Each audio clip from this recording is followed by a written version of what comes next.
Então, um padrão é sempre ter as nossas variáveis sendo criadas com let. Fala, devs! Hoje a gente vai ver um pouco sobre algumas maneiras de escrever código mais limpo e código mais legível, para futuramente ser mais fácil fazer modificações e coisa do tipo. Mas antes disso, já dê um like aí no vídeo, se inscreva no canal, ative o sininho, comentem algum conteúdo que vocês querem que a gente traga aí. E é isso, já vamos lá, devs, pra gente começar com essas dicas aqui. Eu vou abrir meu terminal aqui para criar um projetinho, pra gente já ir testando. Aqui, já tô com o projeto aberto. Para facilitar, eu vou fazer com JavaScript, que é a linguagem que a gente já usa aqui direto no canal, mas daria para fazer cycling code e aplicar esses conceitos para diversas linguagens. Alguns não, porque são um pouquinho mais específicos do JavaScript, mas com certeza a maioria daria para aplicar tranquilo. Eu vou criar aqui um arquivinho chamado index.js, que aqui a gente só vai rodar aqui dentro do VS Code. E só para quem não tem, para quem estiver acompanhando codando aí a aula, para rodar o código de JavaScript aqui direto, para não ter que criar um HTML, rodar no navegador e assim por diante, a gente vai utilizar esse Code Runner, que é uma extensãozinha que que dá pra gente rodar diversos scripts aqui direto no VS Code. Então, com isso aqui já instalado, a gente vai poder fazer aqui nossos testes. A primeira coisa que eu queria passar para vocês é nomeação de variável. É algo muito óbvio, mas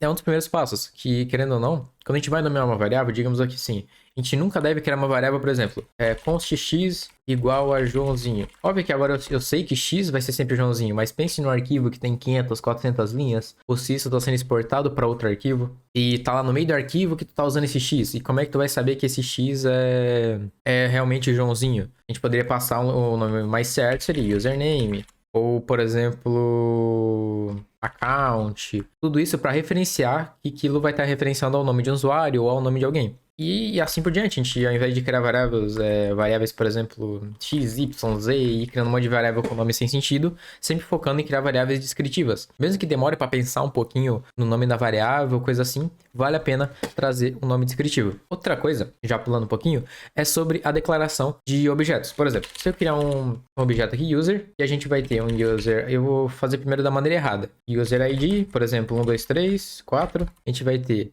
o user e-mail, aí vai ter João, opa, pro navegador aqui, joão@gmail.com, aí só mais um, user age, a gente passa 12.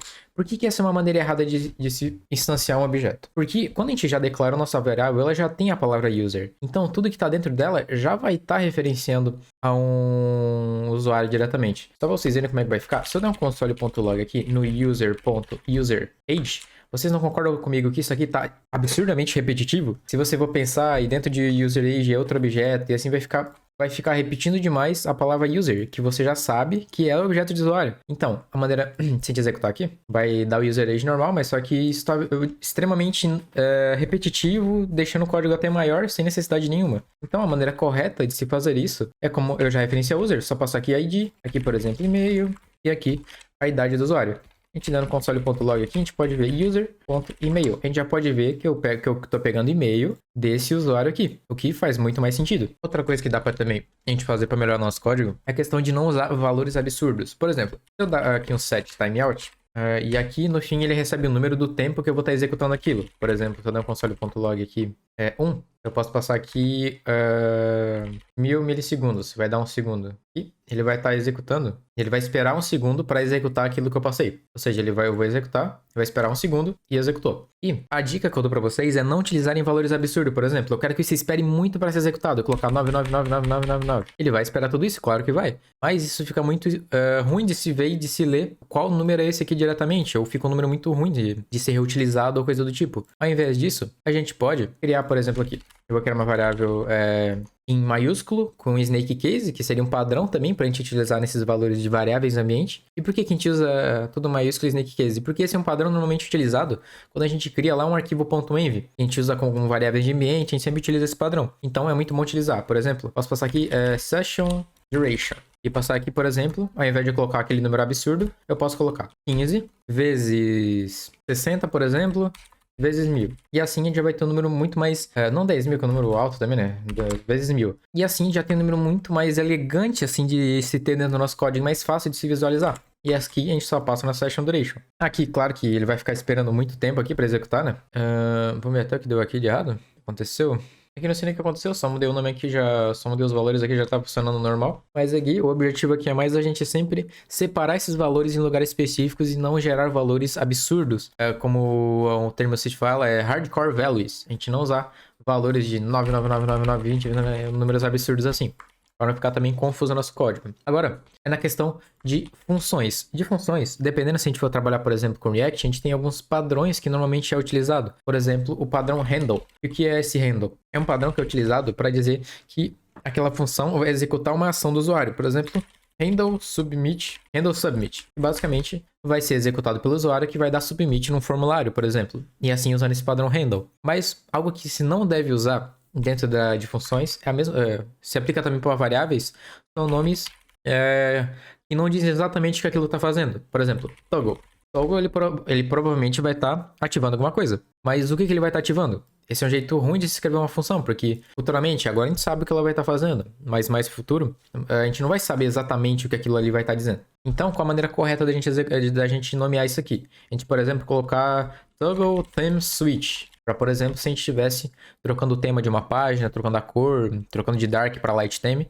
Então, assim, a gente já teria uma função com nome muito, muito mais descritivo. Outra coisa que é interessante a gente fazer aqui dentro de funções, digamos que essa função vai receber um valor. Por exemplo, dir, o diretório de um usuário. Vou até trocar o nome aqui, é files of directory. Find files of directory. Achando os arquivos do diretório.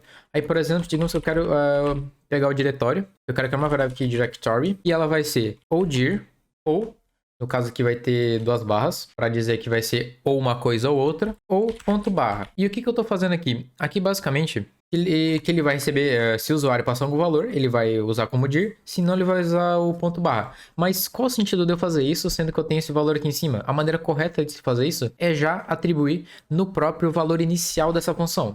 E o que isso quer dizer? Quando a gente passa um valor aqui dentro de uma função, a gente pode passar um valor inicial para ela, que vai ser substituído caso o usuário passe dentro da função, ou não só o usuário, mas o programador. Então a gente pode fazer isso aqui tudo, pode ser substituído por só isso aqui.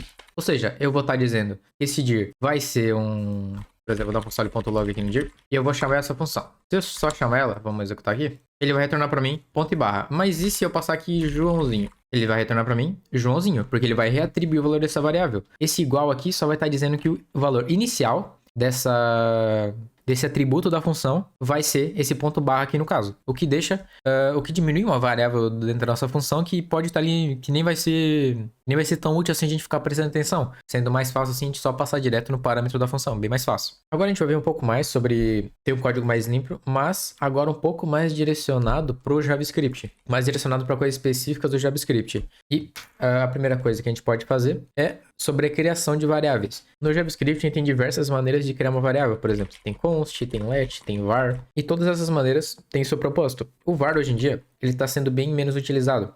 Por causa do escopo dele. Porque ele permite que muito mais funções e áreas consigam acessar o seu valor. E o que isso quer dizer? Isso quer dizer mais possibilidade de causar problemas. Então, a melhor prática da gente utilizar é usar o let. Porque ele tem um escopo um pouco mais fechado, mas ele não deixa essa variável tão aberta globalmente dentro da nossa aplicação. Então, um padrão é sempre ter as nossas variáveis sendo criadas com let. Isso quando elas não tiver valores alterados. Na realidade, a gente vai focar o let ao invés do var. Mas o tipo de variável que a gente mais vai ter que focar na hora da criação de uma variável vai ser o const.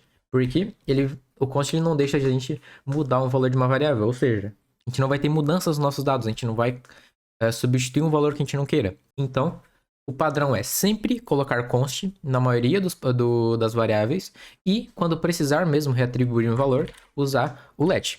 E isso é algo muito importante no JavaScript que a gente usa demais. Então, isso é algo bem útil mesmo.